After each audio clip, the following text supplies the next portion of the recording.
Tapi kalau saya yang lanjutkan boleh ya, selesai ceramah nanti bisa melanjutkan dengan membacakan selawat kepada Rasulullah SAW. Baiklah, hadirin wal hadirat rahimakumullah, terkhusus kepada adik-adik Andik Pas, itu tadi ya. Tulisan kerennya di belakangnya Andik Pas, anak didik lapas anak kelas 2 Tanjung Pati ini. Berbicara tentang Rasulullah SAW itu memang tidak akan ada pernah habis-habisnya. Kami di belakang tadi sempat bicara. Ini Pak Kalapas ini dulu mondoknya di mana?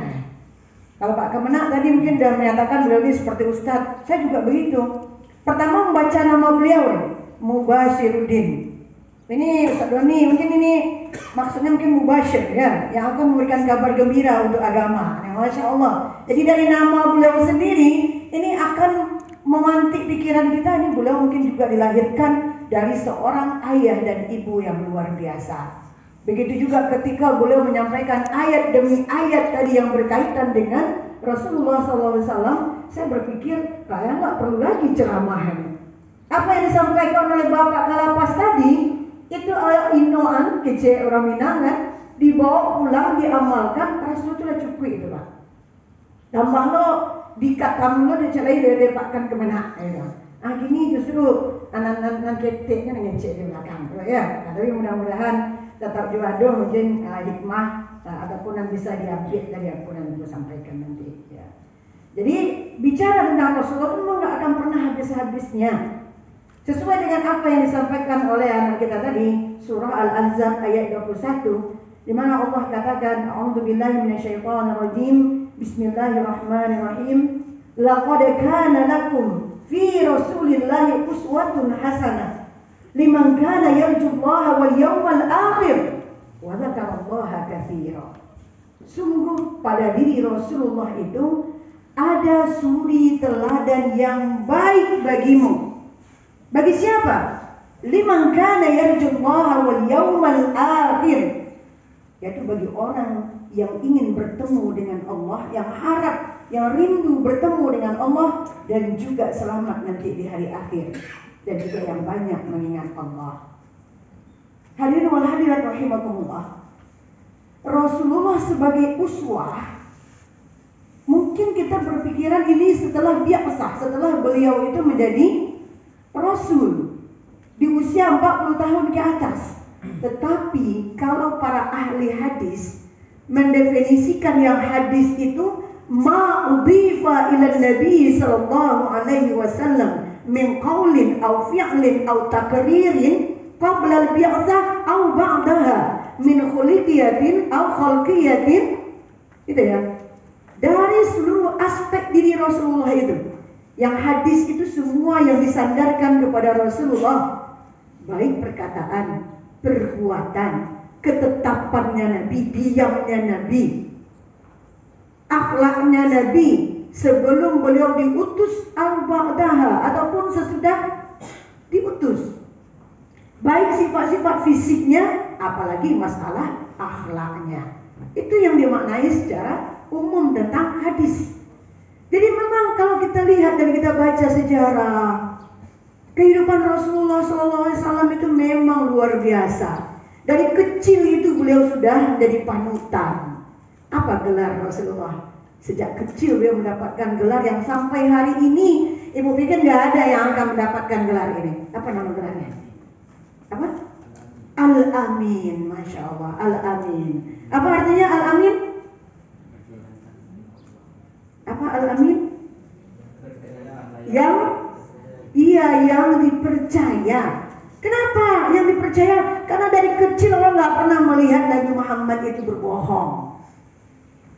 Ya, kita kilas balik sedikit. Kita lihat sedikit bagaimana nih Rasulullah ini. Sejak kecil beliau itu memang sudah menjadi yatim. Ya, ibunya meninggal di usia berapa? Ibu Rasulullah SAW meninggal di usia Rasulullah berumur berapa? Wah, kita kilas balik sedikit ya. Gak apa-apa kalau nggak bisa baca sejarah, minimal anak-anak ibu nanti senandungkan nasyid-nasyid yang berkaitan ataupun yang bercerita tentang Rasulullah SAW. Ibunya bernama Aminah, ayahnya bernama Abdullah, dilahirkan di Makkah Mukarramah, disusukan. Siapa yang menyusukannya? Halimatu Sa'diyah. Iya. Jika Nabi di dalam kandungan, ayahnya meninggal dunia, alangkah sedih dan pilunya ibunda mengasuh baginda. Wah. Ini mungkin nanti Anda boleh ya cari nasyid ataupun nyanyi-nyanyi yang menggambarkan bagaimana kehidupan Rasulullah SAW. Dari kecil nggak pernah melihat wajah ayahnya. Sesuai dengan tradisi Arab, disusukan kepada ibu susunya yang bernama Halimah Sa'diyah, seorang wanita dusun yang berada di kampung, yang insya Allah makanan ataupun bahasanya masih terjaga. Disusukan Rasulullah SAW oleh seorang yang bernama Halimah Sa'diyah, yang insya Allah juga terpelihara akhlaknya. Kemudian di usia 6 tahun, ibunda beliau meninggal. Kapan ibunda beliau meninggal? Ketika pulang dari ziarah makam suaminya Abdullah. Nah, meninggal di desa Abwa. Ya, meninggal di desa Abwa. Nah, setelah ibunda meninggal, Rasulullah diasuh oleh siapa? Siapa nak? Belum pamannya lagi. Kakeknya. Siapa nama kakeknya? Hah? Siapa nama kakeknya? Iya, Abdul Muthalib. Ini karena mirip-mirip ya. Ini kalau Abu Talib atau Abdul Muthalib. Nah, ini kadang-kadang kalau nggak kita ulang-ulang, kita bisa lupa. Ya, Abdul Muthalib. 8 tahun kakeknya juga meninggal. Akhirnya Rasulullah diasuh oleh siapa? Pamannya. Siapa nama pamannya? Abu Talib. Apakah pamannya cuma Abu Talib? Enggak, ada paman yang lain. Siapa namanya? Ada Abu Lahab. Siapa lagi? Ya, ada Abu Jahal. Mereka ini adalah orang yang kaya raya, tetapi nggak mau mengasuh Rasulullah SAW yang sudah sebatang kara ataupun yang sudah yatim piatu. Akhirnya Rasulullah dipelihara ataupun diasuh oleh pamannya yang juga miskin, yaitu Abu Talib. Abu Talib banyak anaknya. Dan banyak anak, kehidupannya juga sederhana. Tambah lagi dengan kehadiran Nabi Muhammad SAW. Terbayangkan betapa mungkin tambah beratnya beban dari Abu Talib ataupun dari pamannya. Tetapi disinilah bijaksananya Rasulullah SAW. Rasulullah paham bahwa beliau itu tidak diasuh oleh bukan ayah ataupun ibu kandungnya. Oleh karena itu kalau lagi bocah makan, Nabi Muhammad SAW sangat paham. Anak paman beliau itu juga butuh makanan. Maka beliau tidak mau berebut dengan anak-anak paman beliau. Ketika ada jam makan itu, sering Abu Talib mengasingkan terlebih dahulu makanan secukupnya untuk Nabi Muhammad SAW. Agar apa? Agar Nabi Muhammad kebagian makanan. Karena kalau tidak disisihkan, bisa jadi Muhammad tidak makan. Kenapa dia tidak mau berebut? Dia merasa bahwasanya anak-anak pamannya lebih dahulu berhak mendapatkan makanan daripada beliau. Maka beliau akan menunggu, nggak mau ambil yang bukan jatahnya. Maka oleh karena itulah Abu Talib seringnya mengasingkan makanan untuk Nabi Muhammad kecil supaya Nabi Muhammad juga bisa makan. Bayangkan Ananda, usia 8 tahun beliau sudah arif bijaksana. Oleh karena itu dia juga tidak mau membebani pamannya. Nabi Muhammad SAW bekerja. Apa pekerjaan beliau di masa kecil itu? Iya, mengembala domba ataupun mengembala kambing. Walaupun upahnya tak banyak, Walaupun mungkin nanti jasa yang beliau terima itu hanya pas-pasan sedikit untuk mengganjal perutnya, tapi itu lebih baik daripada dia hanya ingin berdiam diri menambah beban dari pamannya. Makanya beliau menggembala kambing. Mulai agak menginjak usia remaja, usia 12 tahun, Rasulullah SAW melakukan kegiatan yang namanya berniaga ataupun berdagang. Dan ternyata Rasulullah ini juga memang berbakat ya. Dengan modal kejujuran yang beliau miliki, beliau itu sangat berbakat dalam berdagang. Setiap dagangan yang beliau jual itu laris. Sampai kemudian ketika Rasulullah menginjak usia remaja menuju dewasa, dia membawa dagangannya Khadijah, Siti Khadijah. Nah, sampailah kemudian ketika Rasulullah berumur 25 tahun, Rasulullah mempersunting istri beliau Khadijah dalam usia berapa? Usia Siti Khadijah? Berapa ya? Berapa? 45 atau 40? Atau 30? Hah? Oh, 45 ke atas. Wah, lebih tua lagi ya? Wah, dah. Tapi Masya Allah ya, 40 tahun ya usia Siti Khadijah ya, yang dinikahi oleh Rasulullah SAW, tetapi beliau masih menjadi wanita yang produktif. Dari Khadijah inilah ya, lahir anak putra Rasulullah SAW. Sementara dari istri-istri yang lain, Rasulullah tidak memiliki putra maupun putri. Mungkin di antara anak-anak ibu ada yang tahu siapa aja nama-nama putra dan putri Rasulullah SAW? Ada yang tahu? Hah? Ya, Qasim. Nah, dapat bisikan dari belakang ya, Qasim, gantung boleh. Siapa lagi? Hah? Ayo. Nah, disinilah Anda semuanya. Kita memang harus banyak lagi nih baca sejarah Rasulullah SAW. Ya, kenapa? Mustahil kita ngomong dengan mulut kita bahwasanya kita mencintai Rasulullah SAW. Kita akan mengikuti sunnah Rasulullah, sementara kita nggak kenal dengan Nabi kita. Dimanapun kamu berada, wa atbi'is sayyi'atal hasanah. Ikutilah kejahatan yang kamu lakukan itu dengan kebaikan. Tamhuha, niscaya dia akan menghapusnya. Wa khaliqin nasa bi khuluqin hasanin, dan perbaikilah dan pergaulilah manusia dengan akhlak yang bagus. Rasulullah berpesan kepada kita, bertakwa di mana saja kamu berada. Kamu di ruangan kamar kamu, takwa kepada Allah. Di kamar mandi, takwa kepada Allah.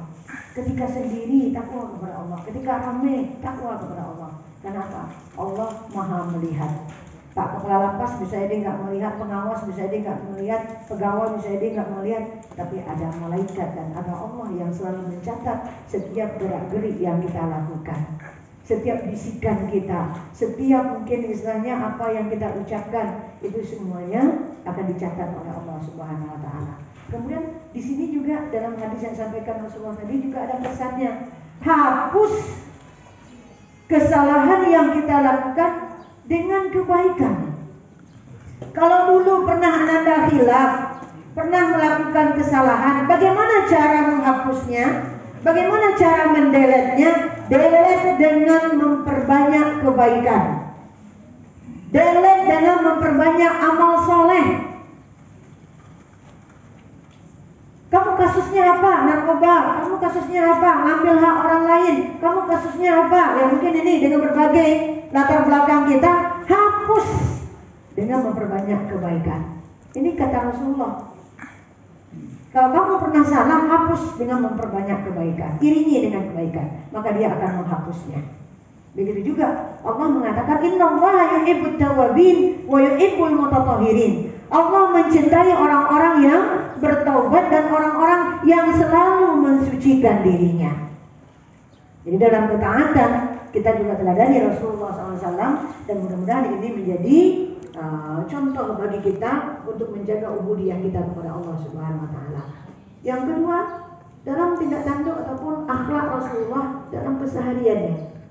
Jangankan akhlak Rasulullah, fisik Rasulullah pun, kalau orang yang cinta, kalau orang yang mencintai, dia akan mencoba untuk mengidentifikasi dirinya seperti Rasulullah. Kalau kami perempuan mungkin itu nggak bisa ya, contoh seperti Rasulullah pakai serban pula, pakai gamis pula, pakai jenggot pula, ya nggak bisa. Tapi yang laki-laki ya ada yang berjenggot, ada yang pengen seperti Rasulullah SAW. Ada yang memakai pakaian seperti ini, ingin seperti Rasulullah SAW. Ingin tahu bagaimana tidurnya Rasulullah, miringnya seperti apa, ya diikuti. Bagaimana tertawanya Rasulullah, bagaimana bercandanya Rasulullah, itu diikuti. Ya, dicontoh. Rasulullah orang yang humoris enggak? Rasulullah itu suka bercanda enggak? Suka. Jangan kalian bayangkan Rasulullah itu orangnya sangar, tegang, nggak ada bercandanya, nggak ada ketawanya. Tidak. Rasulullah orangnya juga humoris. Rasulullah orangnya juga suka bercanda. Pernah suatu kali ada nenek-nenek datang kepada Rasulullah SAW. Apa kata nenek tersebut? Wahai Rasulullah, doakanlah saya agar bisa masuk surga dan juga dikumpulkan nanti dengan orang-orang mukmin. Lalu apa kata Rasulullah SAW? Tidak ada orang tua dalam surga. Tidak ada orang gaya yang berbodoh di Rasulullah kepada nenek tadi. Menangis nenek tadi. Kemudian terdengar oleh Bilal bin Rabah, Rasulullah, apa iya tidak ada orang tua dalam surga? Apa cik Rasulullah? Iya ya Bilal. Begitu juga nggak ada orang hitam seperti kamu ini dalam surga. Bilal pun sedih, menangis ya. Kemudian datang pamannya Abbas, bertanya, iya ya Rasulullah, nggak ada orang tua, nggak ada orang hitam dalam surga. Kecil Rasulullah, nggak aman. Orang gaib pun laki-laki pun, kakek-kakek pun juga nggak ada dalam surga. Sedih ini ketiga-tiganya malah nanti itu. Ya, nggak tahan juga lama-lama Rasulullah langsung bongkar. Nanti di surga itu orang kayak muda semua. Ya, dinetralisir lagi oleh Rasulullah SAW, oleh Allah Subhanahu Wa Taala. Dah tu nang gaye, dah tu nang hitam loh, dah tu nang atu-atu di situ loh. Muda, satunya gagah, satunya kulitnya diputihkan oleh Allah Subhanahu Wa Taala. Intinya fisiknya bagus, cantik, ganteng semua. Yang ngajak Nabi itu baru lega. Nenek tua tadi baru lega lah bila kan. Apa tadi? Oh itu maksudnya. Kalau udah itu kan camnya juga. Kalau seandainya nanti dalam surga itu aduh nan gaeknya. Yang gaek ini untuk buat dia kan bisa masuk surga. Nah begitu candanya Rasulullah. Dalam bercanda pun Rasulullah nggak berbohong. Apalagi canda yang mengandung lango, canda yang mengandung unsur-unsur pornografi ataupun porno aksi, nangka kida-kidaan, itu Rasulullah nggak ada candanya seperti itu.